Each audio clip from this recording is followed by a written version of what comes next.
네, 안녕하세요. 반갑습니다. 처음 인사드리겠습니다. 합격의 법학원에서 올해 10월 달부터 강의하게 된 이재준입니다. 반갑습니다. 일단은 여러분들 이제 행정법이라는 과목을 이제는 함께 하시게 될 건데, 이제 행정법이라는 과목이 뭔지부터 좀 이야기를 해드리고, 그 다음에 짧은 시간에 어떻게 공부해야 되는지 조금 주요 키워드 가지고 제가 준비를 해왔거든요. 그래서 지루한 시간 아니니까 편안한 마음으로 보시면 될 것 같고요. 일단은 뭐 제 자기소개를 아주 가끔 그냥 해왔는데, 그냥 그림 그려놨습니다. 근데 다행히 좀 과장되게 잘 그려주셔가지고 잘 활용하고 있고요. 그 다음에 카페를 하나 만들었습니다. 제가 원래 카페 없이 그냥 주변 사람들과 소통 잘 안 하면서 살고 있었는데 너무 욕을 많이 먹었거든요. 그래가지고 이번에 2달 전에 카페 하나 만들어가지고요. 회원 수가 몇 명은 되진 않지만 거기서 소통 잘하면서 살고 있거든요. 그래서 혹시 여러분들도 뭐 제 수업을 듣든 안 듣든지 간에 여기 가입하시게 되면은 분명히 행정사를 준비하시는 분들도 계실 것이기 때문에 뭐 정보 같은 것도 교류할 수가 있겠고 또 제가 전달해드리는 공지사항 도 가장 빨리 받아볼 수 있는 곳이기 때문에 활용하면 좋을 것이니까 나중에 관심 있으시면 뭐 가입해 주시면 뭐 감사드린다는 뜻이고요. 뭐 회원수를 늘어난다고 제가 돈 벌거나 이런 건 뭐 전혀 아닙니다. 그냥 여러분 위해서 만들어 놓은 장소예요. 그럼 일단은 이제 행정법에 대한 이야기를 한번 해보려고 하는 건데 행정법이 일단은 무슨 과목이냐면은 누가 배우는 거냐부터 한번 따져보겠다는 뜻이겠죠. 이거는 법대생들이 배우는 과목이거든요. 근데 법대 저도 이제 법대를 나왔지만 법대에 처음 입학을 하자마자 행정법 가르치잖아요. 제 생각에 3분의 2는 자퇴합니다. 왜? 이게 도대체 뭔지 모르겠거든요. 내가 이걸 배우려고 대학에 입학한 거 아니거든요. 그래서 행정법은 실제로 2학년 2학기 혹은 3학년 1학기 때 처음 배우는 과목이에요. 이 말은 법에 대한 기본 지식이 있는 상태에서 이제 행정법에 대한 이야기를 한번 해보자라는 차원에서 나오는 과목인 것이지 신입생들한테 처음부터 행정법을 가르치지 않습니다. 그럼 행정법은 뭘 배운 다음에 배우는 과목이냐? 아까 첫 시간에 설명했지만 민법을 배우고요. 헌법을 배우고요. 형법을 배웁니다. 기본 3법이라고 얘기하죠.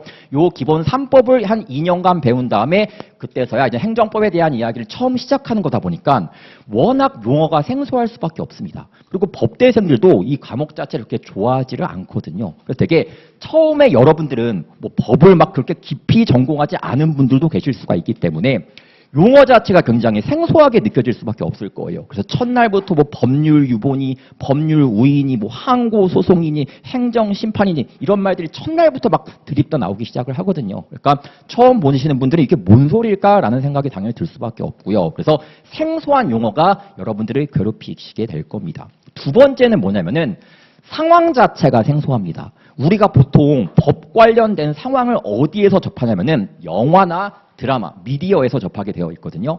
근데 영화나 드라마로 행정법에 나와 있는 소재로 만들게 되면은 재미가 하나도 없습니다. 혹시 음주운전 면허 취소 사건 뭐 이런 영화가 만들었다고 치겠습니다.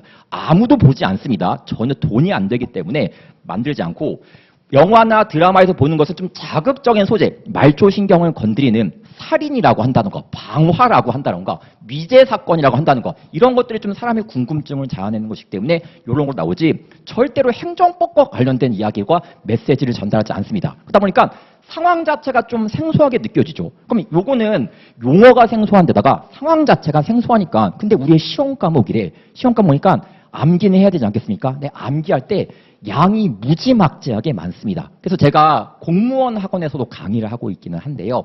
공무원 학원에서 행정법 공부할 때 제 교재가 1200페이지 정도가 됩니다. 그러니까 그 과목을 공부해야 되니까 어마무시하게 많은 양을 공부하니까 학생들이 도대체 어떻게 해야 할까 고민을 해요. 그럼 마지막으로 찾아보는 카드가 뭐냐면은 법전에 대한 이야기를 꺼내는 거죠.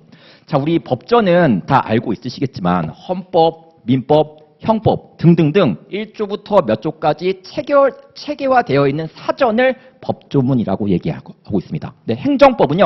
행정법 제1조, 2조, 3조 이런 식으로 정리되어 있는 법이 최근에 생기긴 했습니다만 원래 없었어요. 그러면 행정법을 뭐라고 하는 거냐면 그냥 행정에 관련된 법을 그냥 행정법이라고 하는 것이거든요. 그럼 행정이 뭐냐? 행정의 영역이 너무 다양합니다. 복지도 행정이고요. 환경도 행정이고요. 그다음에 경영도 행정이고요. 그다음에 경찰도 행정이고요. 소방도 행정이고요. 너무나 많은 것들이 그냥 행정이기 때문에 그냥 그런 것들을 묶어서 그냥 행정법이라고 하니까 방대한 양일 수밖에 없다는 뜻이거든요. 그럼 여기까지 느끼는 거는 용어가 생소하지, 상황이 생소하지, 양이 많지, 단일법전은 없지 하니까 학생들이 엄청나게 상황 문제가 생길 수밖에 없다는 뜻인 거예요. 그렇기 때문에 어떻게 할까 고민하는데 다행히도 우리가 보는 행정사 시험은 어떻게 구성이 되어 있냐면요. 첫 번째, 시험을 출제할 때 어려운 지엽적인 내용에서 끌고 오기보다는 주요한 이론에서 끌고 오게 되어 있는 시스템이에요. 그러니까 우리가 막 정말 행정법에서 정말 어려운 이론에서 요거 알아? 몰라. 이런 걸 테스트하는 시험이 아니라 우리가 지향하는 시험은 상대평가가 아니라 절대평가이기 때문에 너 요 이론은 알고 있니? 행정사 되려면 이런 건 알고 있어야 될 것 같은데 이런 식의 키워드가 되는 주제들을 질문을 하지 생소한 걸 질문하지는 않습니다. 두 번째로는요. 대표적인 판례, 이 이론을 대표하는 굉장히 유명한 판례들이 있거든요. 그거 위주로 출제가 되어 있습니다. 그러니까 너무 지엽적인 판례, 어려운 판례, 그럴싸한 판례를 내는 것이 아니라 요 이론을 대표하는 주요 판례가 나오는 것이기 때문에 크게 어렵지 않은 판례로 구성되어 있다라고 보셔도 된다는 뜻이고요. 세 번째는요.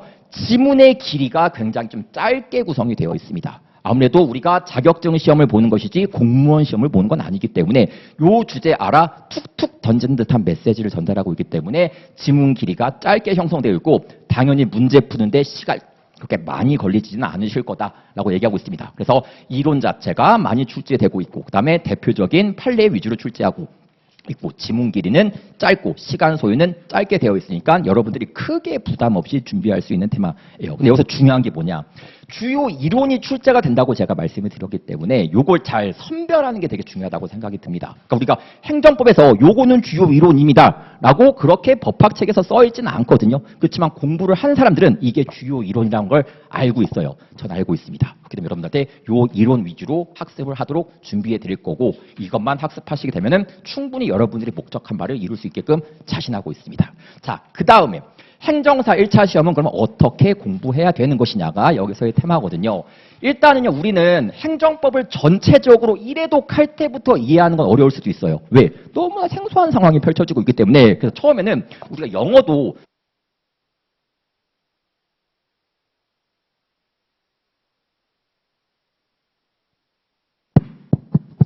우리가 영어의 문장을 모르더라도 단어 하나, 수거 하나를 익히다 보면 결국 그 문장의 해석이 되거든요. 비슷하게 행정법도요. 용어를 조금 꼼꼼하고 정확하게 정리하는 것이 필요합니다. 용어가 정리가 되다 보면 이제 뭐가 보이기 시작하냐면은 전반적인 이론이 보이기 시작하는 거예요. 아, 이게 무슨 외계어 같은 소리인지 몰랐었는데 이 용어가 체계가 잡히니까 이게 이론이 이런 식으로 구성되는 거구나. 라고 한 걸 느끼실 수가 있다는 뜻이겠고요.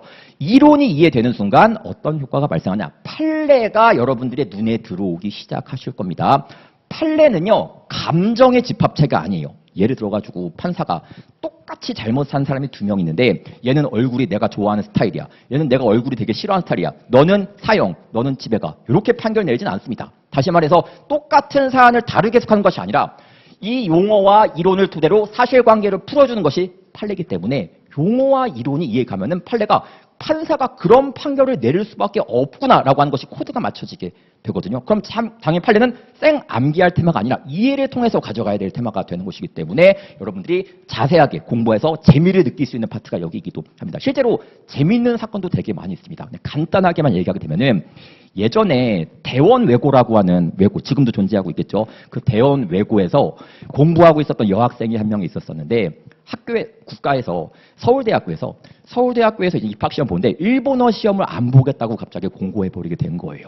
그래서 그 여학생이 당황하고 있었거든요. 왜? 외고에서 일본어 전공해가지고 서울대학교 입학할 준비를 하고 있었었는데 갑자기 시험을 안 보겠다고 하니까 당황스럽지 않습니까? 근데 그 아버지가 김행장 다니는 변호사였었거든요. 그래서 그 아버지를 통해가지고 소송을 제기해서 노력하려고 한 뭐 이런 사람들도 있습니다. 이런 사람들 있으니까 실제 사실관계 들어보면 은근히 재미있는 것도 많이 있어가지고 여러분들 판례를 암기가 아니라 이해와 재미의 대상으로 가져갈 수가 있다는 뜻이겠고요. 요게 되다 보면은 이제 뭘 해야 되는 거냐면은 피드백을 하셔야 되죠. 피드백은 복습과 문제풀이를 통해서 내 것으로 가져가는 작업을 이야기하고 있습니다. 근데 복습은요, 누가 하는 거냐면은 제가 해드릴 수가 없어요. 제가 복습해서 여러분들의 실력이 올라간다고 하면은 이제 밤새서 공부해드릴 자신 있습니다. 밥 안 먹고 공부해드릴 자신도 있는데 그게 아니잖아요. 제가 공부하면 제 실력이 오르지 여러분 실력이 오르는 건 아니니까 여러분들이 직접 하셔야 되는데 단 한 가지만 반드시 지켜주셨으면 좋겠습니다. 당일 복습은 반드시 지켜주셔야 되는 겁니다. 왜?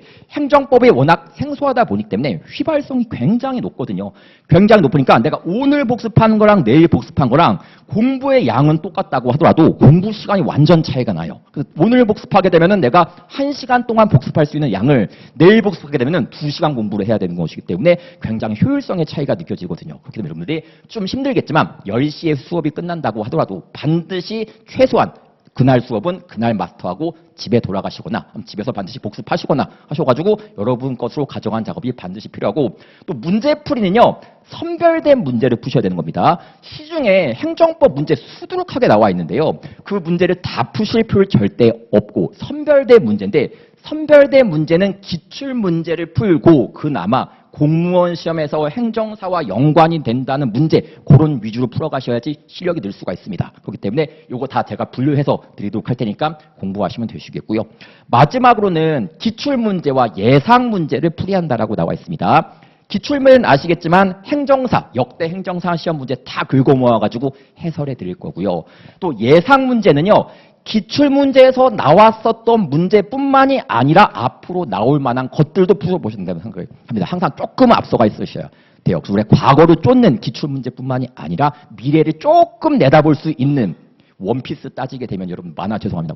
견무색 팩이라는 게 있거든요. 그래가지고 약간 앞을 내다봐가지고 뭐가 벌어질지를 알아야 됩니다. 그래가지고 그렇게 공부하시게 되면은 여러분들이 원하는 시험을 합격할 수가 있고, 합격을 넘어서 다른 과목 시험을 못 봤을 때 행정법 때문에 합격했는데 라는 말까지 나오시게 될 거라고 확신하고 있습니다. 그래서 그렇게 공부하시면 좋겠다는 말씀이고, 마지막으로 이제 절대 합격. 절대 합격은 여러분이 원하는 60점을 맞는 것뿐만이 아니라 넘어가지고 내가 이 과목 때문에 다른 과목까지 잘 봤어 라고 평가받을 정도로 잘 보는 게 절대 합격이라고 생각하거든요. 이렇게 공부하시는 분들은 이 차이까지 긍정적인 영향을 미칠 거라고 생각을 합니다. 여기까지고요. 제가 시간을 헤아려 보지 못했는데 할 말은 다 한 것 같습니다. 혹시 뭐 질문사항 있으시면 받아보겠습니다. 질문사항 있으십니까?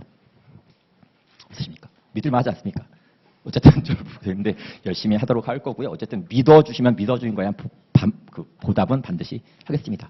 여기까지고요. 다음 시간 마련하겠습니다. 고맙습니다.